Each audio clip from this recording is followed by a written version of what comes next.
paskatos, lai man nobrauc. Nākamais dalībnieks mums ir uz starta, ja? Tas ir Stilreds, BMW Power apmeklētājs.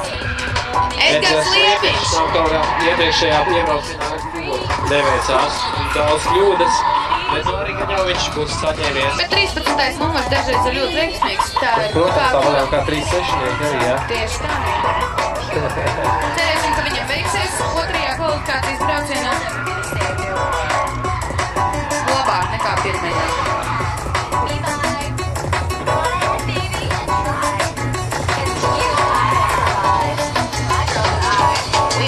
Trūkst mašīnas izjūtas un varbūt arī višķi pieredzi. Sacensība, jā. Sacensība pieredzi, jo vēlreiz atgādiem nervi ir visspēcīgākais faktors sacensībām, un te mēs redzam atkal šovu ar kūpošām riepām.